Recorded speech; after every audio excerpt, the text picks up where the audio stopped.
Assalamualaikum warahmatullahi wabarakatuh.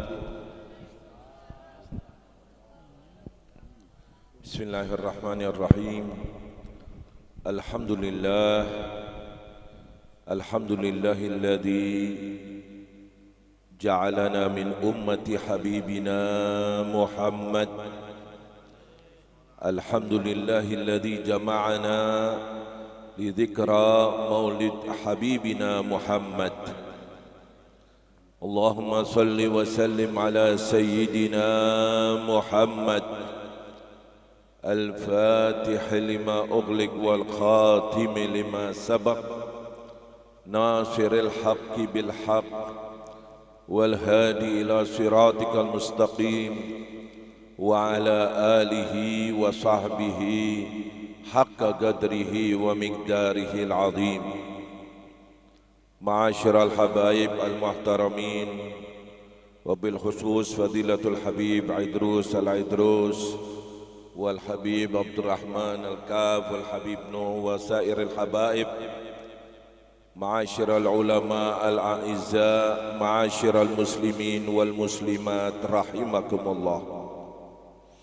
Alhamdulillah, barusan kita dengarkan sesuatu yang berkaitan dengan Habibuna Muhammad sallallahu alaihi wasallam. Tidak ada majlis, tidak ada pembicaraan, tidak ada pembahasan seindah pembahasan yang berkaitan dengan junjungan besar Habibuna Muhammad. Usahakan dalam umur kita ini tidak berada di majlis kecuali majlis Habibuna Muhammad. Usahakan kita tidak mendengarkan pembicaraan kecuali yang menjadikan kita lebih tergugat hati kita untuk mencintai Habibuna Muhammad. Bahkan berusahalah tidak mendekat, tidak hormat, tidak khidmah kepada ulama kecuali yang suka dan dana pembicaraannya sekitar Habibuna Muhammad sallallahu alaihi wasallam. Kenapa hal semacam itu? Ini tidak lain kita sebagai muslim, sebagai mukmin yang hidup di atas bumi ini, jangan sampai ada pemikiran dengan mudahnya, dengan enaknya, aku orang Islam, aku umat Nabi Muhammad, maka besok surga tempatku. Tidak, tidak, tidak. Harus kita sadari bahwa keimanan yang ada pada lubuk hati kita atau kenikmatan sebagai umat Nabi Muhammad, bisakah kita pertahankan sampai detik-detik terakhir? Bisakah aku hidup sebagai orang mukmin, meninggal sebagai orang mukmin? Hidup sebagai umat Nabi Muhammad dan meninggal sebagai umat Nabi Muhammad. Karena godaan banyak, rayuan banyak, tipuan banyak. Itulah perjalanan hidup kita di dunia. Liyabluwakum ayyukum ahsanu amala. Siapa di antara kalian yang sukses? Siapakah yang selamat? Itu yang kita pikirkan. Tidak sekedar yang penting aku muslim, mukmin, umat Nabi Muhammad. Tidak.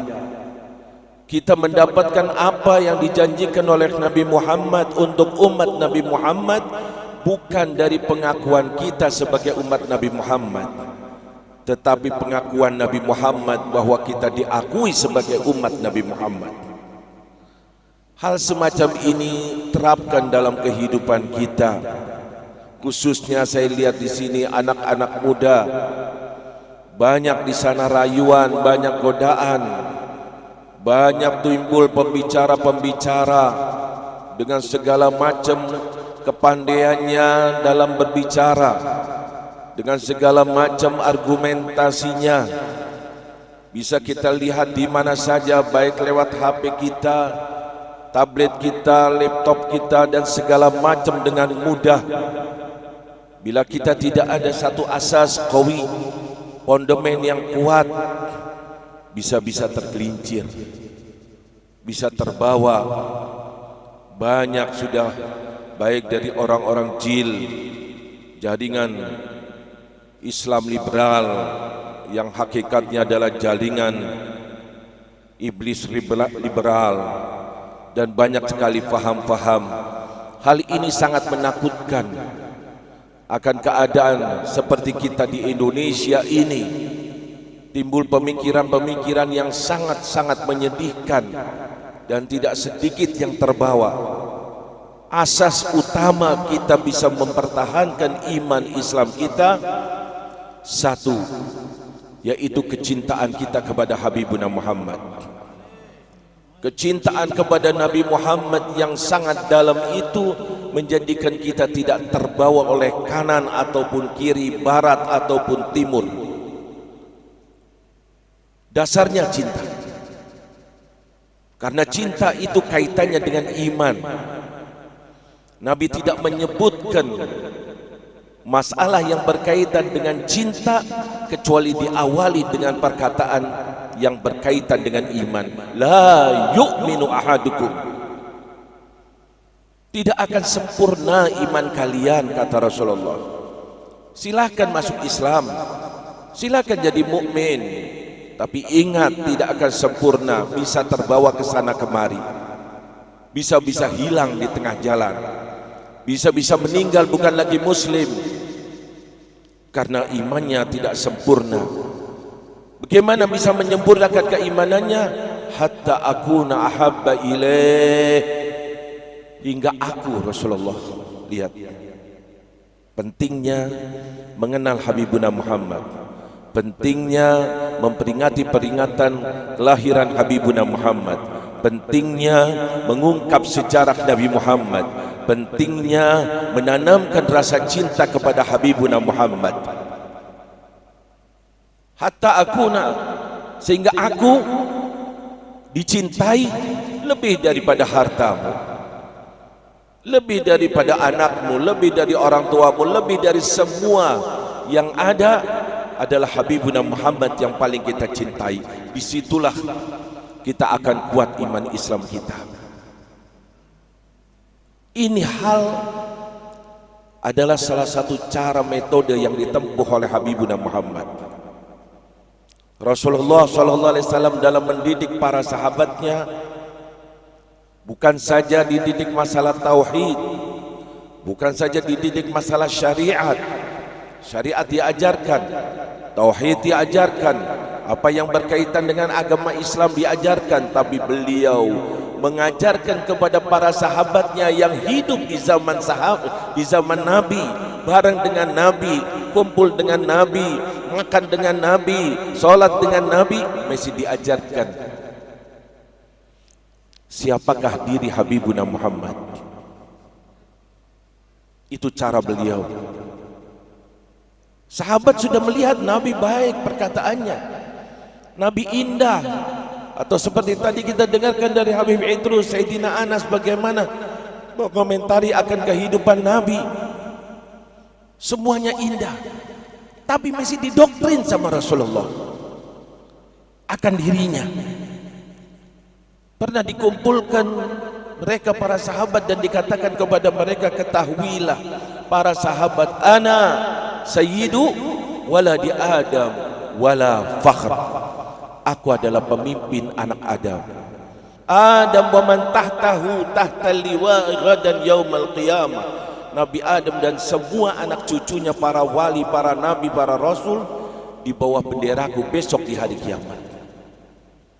Kata-kata wala fakhr bukan untuk bangga-banggaan, tidak bisa diartikan letterlek. Bagaimana tidak suatu kebanggaan menjadi pemimpin daripada anak Adam. Wala fakhr ay wala fakhra mithl fakhri. Tidak ada kebanggaan seperti kebanggaanku. Allahumma salli ala Sayyidina Muhammad. Allahumma salli ala Sayyidina Muhammad. Inilah Nabi kita, inilah Rasul kita. Bagaimana kemuliaannya di sisi Allah. Bahkan banyak lagi yang jelas bagaimana pentingnya mendoktrin umat, yuhabbibun nas ila mahabbatin nabi, menanamkan untuk mencintai manusia, murid, jamaah, keluarga, anak, untuk mengidolakan Nabi Muhammad. Ini krisis yang ada. Kenapa kita malas ibadah?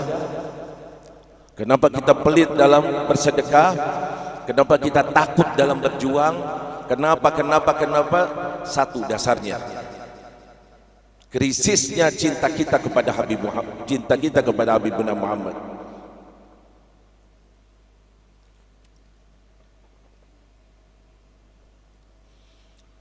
Rasulullah SAW pernah berada di rumahnya. Tahu-tahu sahabat duduk halaqah di Masjid Nabawi. Kita tahu rumah Rasulullah adalah tempat pemakaman Rasulullah. Semoga Allah mudahkan kita ziarah kepada Rasulullah. Amin ya Allah. Mendengar Nabi, para sahabat sedang berdiskusi. Satu ada yang mengatakan, siapakah Nabi yang paling mulia? Satu mengatakan Ibrahim. Kenapa? Ditanya sama temannya, karena Ibrahim adalah Khalilullah. Satunya mengatakan tidak. Tentu saja Nabi Musa. Kenapa? Karena Musa adalah kalimullah yang diajak bicara langsung sama Allah, dapat wahyu langsung dari Allah. Berdiskusi mereka. Satu lagi mengatakan tidak, Isa. Kenapa Isa? Isa ruhullah. Pembicaraan semacam itu didengar oleh Nabi, dan Nabi berada di rumahnya. Apakah ditinggalkan? Pembicaraan masalah kecil, tidak perlu diperhatikan. Tidak. Nabi keluar dari rumahnya. Didatangi pertemuan itu, halaqah itu, dan dikatakan oleh Rasulullah, aku telah mendengar apa yang kalian katakan, bahwa Ibrahim adalah Khalilullah, betul. Isa ruhullah, betul. Musa kalimullah, betul. Tapi ketahuilah wahai para sahabatku, wa ana habibullah, dan aku adalah kekasih Allah. Allahumma salli ala Sayyidina Muhammad. Allahumma salli ala Sayyidina Muhammad. Hadis ini mengandung arti bukan sekedar keutamaan kebesaran Rasulullah, tapi bagaimana metode yang ditempuh oleh Habibuna Muhammad dalam mendidik para sahabatnya yang dipuji oleh Allah, baik dalam ibadahnya, baik dalam kasih sayangnya sesama mereka, baik dalam perjuangannya mempertahankan agama Allah. Begitu hebatnya, begitu mulianya, sehingga akhirnya divonis oleh Allah, radhiyallahu anhum wa radu. Allah ridho kepada mereka dan mereka ridho kepada Allah. Tidak lain kehebatan, kesuksesan para sahabat, minad dhulumat ila nur, dari zaman jahiliyah, kebobrokan, kerusakan, menjadi orang-orang yang soleh, yang baik, yang dipuji langsung oleh Allah. Bukan pujian manusia, pujian Allah. Tidak lain karena kesuksesan Habibuna Muhammad, karena kepandaian Rasulullah dalam mendidik para sahabatnya. Sehingga lihatlah para sahabat begitu taatnya, tunduknya kepada Rasulullah, bukan saja dalam amal ibadahnya. Kepribadian Rasulullah di pandangan para sahabat jauh, bukan sembarang manusia, bukan sembarang nabi. Atau kata Habib Ali dikatakan basyarun la kal bashar, manusia tapi bukan seperti manusia yang lain, nabi tapi tidak seperti nabi yang lain. Tidak ada satupun yang mengangkat kepalanya sewaktu duduk di majlisnya Rasulullah. Bahkan digambarkan ka'anna ala ru'usihimut tair, seakan-akan ada burung di atas kepalanya. Ini perlu kita tanamkan dalam pendidikan kita. Saya sering menyinggung, dan mungkin belak-belakan khususnya kalau pertemuan para kiai, para pesantren-pesantren, doktrin tentang mahabbatul habib, mahabbatul rasul. Kitab yang dipelajari semuanya itu bagus. Hatamkan itu kitab. Belajari nahu dengan segala macam kitab yang berkaitan dengan nahu. Pelajari kitab fikih yang berkaitan dengan fikihnya. Pelajari semua balaghah, pelajari, tapi ingat doktrin anak santri kita akan kecintaan kepada Habibuna Muhammad. Ini dasar untuk perjuangan, ini dasar untuk mengamalkan amalan yang ada dalam ajaran Islam, sehingga dorongannya adalah cinta. Kalau cinta maka hartanya murah, bahkan nyawanya murah demi Habibuna Muhammad sallallahu alaihi wasallam. Lihat para sahabat, contoh, mungkin juga saya nggak boleh panjang-panjang ya, Habib mau, dan insyaallah Masya Allah, jazakallah khair. Zaid ibn Dathinnah terkena tawanan perang, ditangkap oleh orang-orang Mekah. Waktu itu Mekah masih dikuasai oleh orang-orang kafir. Mereka memvonis siapa saja orang Islam yang tertangkap tawanan perang maka dibunuh. Zaid ibn Dathinnah terkena tawanan perang. Sewaktu dia berada dalam satu kurungan, datang Abu Sufyan.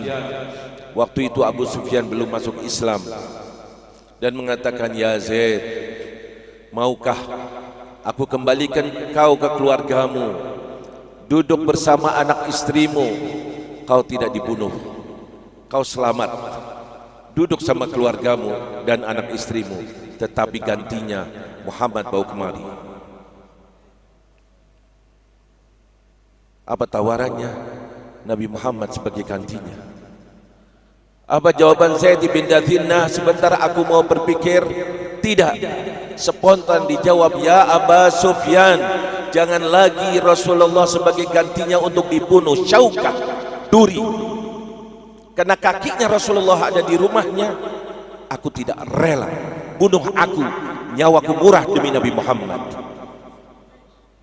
Ini anak didik Nabi, nyawa satu-satunya. Kenapa semacam itu? Al-hub, cintanya yang sangat dalam kepada Rasulullah sallallahu alaihi wasallam. Dan berapa banyak cerita para sahabat yang begitu mulianya dalam perjuangannya. Semua itu dasarnya cinta. Cinta. Sampai kemana kecintaan kita kepada Rasulullah, sampai kemana derajat kita di sisi Allah. Tidak ada seorang wali, betul wali, kecuali dia sangat-sangat mencintai Rasulullah. Karena untuk dekat kepada Allah, pintunya hanya Nabi Muhammad. Tidak ada jalan lain. Silahkan orang berbicara perjuangan Islam, gambar-gambar tentang Islam, bikin acara, bikin yayasan, bikin segala macam. Kalau tidak didasari rasa cinta kepada Nabi Muhammad, maaf-maaf, ragukan perjuangannya. Ragukan perjuangannya. Jangan dekat kepada ulama manapun, dai manapun, kecuali yang suka membicarakan kebesaran Habibuna Muhammad. Allah sendiri yang sudah menegaskan kepada kita, tidak ada pintu, tidak ada jalan menuju ridha Allah kecuali lewat Nabi Muhammad. Ini Rasulullah, ini Allah Subhanahu wa taala menegaskan dalam hadis qudsinya, "Lau ja'uni min kulli tariq wastaftahu min kulli bab." Hamba-hambaku datang kepadaku, menempuh semua jalan dan berusaha membuka semua pintu untuk mendapatkan ridha Allah, niscaya aku tidak akan berikan ridhaku kecuali lewat kekasihku Muhammad.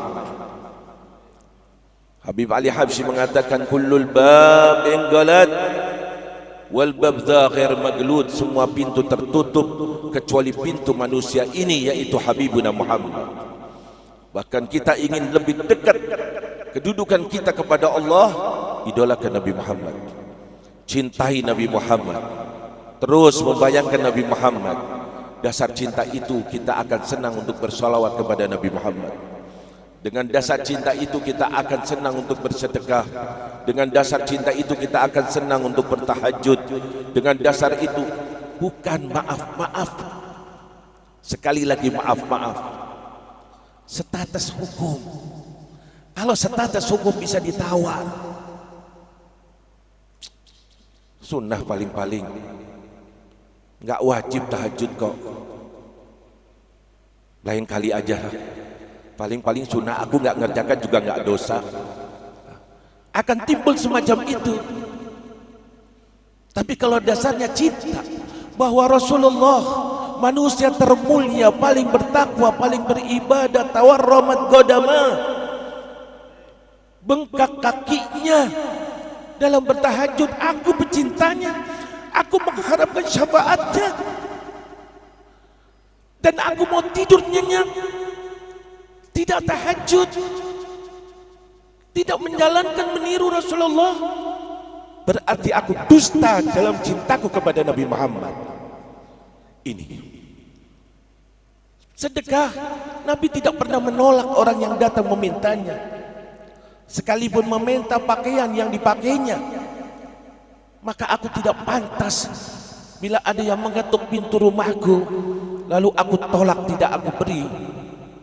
Begitu juga amalan-amalan lainnya, dorongannya cinta, jangan dorongannya hukum. Kalau dorongannya hukum masih bisa kita tawar. Dan banyak cerita semacam ini dari apa yang dilakukan oleh Habibuna Muhammad dalam mendidik para sahabatnya. Kita berusaha meniru orang-orang soleh, meniru jalannya orang-orang yang diridhoi oleh Allah, khususnya di bulan Rabiul Awal ini, biar terus dan dada kita, pembicaraan kita selalu sekitar daripada Rasulullah sallallahu alaihi wasallam. Banyak hal dan tidak ada kelezatan, tidak ada keenaan baik untuk si pembicara ataupun yang mendengarkan kecuali pembahasan itu tentang Habibuna Muhammad sallallahu alaihi wasallam. Gugat hati ini, gugat hati ini. Tugas para dai di zaman sekarang ini yuhabbibun nas ila mahabbatil habib sallallahu alaihi wasallam, yaitu menanamkan rasa cinta kepada manusia-manusia untuk mencintai Habibuna Muhammad sallallahu alaihi wasallam. Semoga Allah Subhanahu wa taala membukakan hati kita. Semoga Allah menurunkan hidayah kepada kita. Semoga Allah menanamkan rasa cinta yang sangat dalam kepada Habibuna Muhammad, sehingga hidup dan mati insyaallah bersama Nabi Muhammad, hidup sebagai umat Nabi Muhammad dan meninggal sebagai umat Nabi Muhammad, dan besok dibangkitkan bersama Nabi Muhammad, minum air telaga dari tangan Nabi Muhammad, minum air telaga dari tangan Nabi Muhammad. Sewaktu di sidang di hadapan Allah datang Habibuna Muhammad menghapus dosa-dosa kita, dosa-dosa kita, sebagaimana janjinya, syafaati li ahlil kabair min ummati, syafaatku buat mereka yang berlumuran dosa besar daripada umatku. Dan besok sewaktu sirat, jembatan yang sangat mengerikan, semoga kita dapat di belakangnya Nabi Muhammad, masuk surga tanpa disiksa lebih dahulu, tanpa diazab lebih dahulu, tanpa neraka lebih dahulu, bersama Habibuna Muhammad sallallahu alaihi wasallam. Hadza wal afu minkum, wassalamualaikum warahmatullahi wabarakatuh. Terima kasih kita ucapkan kepada beliau, guru kita Al-Habib Tahir bin Abdullah Al-Kaf, atas nasihatnya dengan kita selalu mencintai Nabi Muhammad sallallahu alaihi wasallam. Mudah-mudahan rasa cinta ini selalu kita pupuk hingga kita di surga bersama Rasulullah sallallahu alaihi wasallam. Amin ya rabbal alamin. Atas nama keluarga besar Haji Ahmad Husaini, juga seluruh keluarga besarnya, mengucapkan terima kasih kepada para habaib, khususnya Habib Tahir, juga tamu undangan yang sudah hadir. Mudah-mudahan langkah-langkah antum semuanya mendapat keberkahan dari Allah Subhanahu wa taala, hingga langkah-langkah ini yang kita langkahkan ke kediaman beliau Haji Ahmad Husaini menjadi penghapus dosa bagi diri kita. Dan kita doakan beliau diberikan panjang umur, sehat walafiat oleh Allah Subhanahu wa taala, istri beliau dan juga keluarga besar beliau. Amin amin ya rabbal alamin. Meminta maaf kalau seandainya dari tempat, dari sajian makanan yang akan diberikan kalau ada kurang, minta maaf beliau karena manusia serba kurang dan khilaf. Wassallallahu ala sayyidina Muhammadin wa alihi wasallam. Walhamdulillahirabbil alamin. Assalamualaikum warahmatullahi wabarakatuh.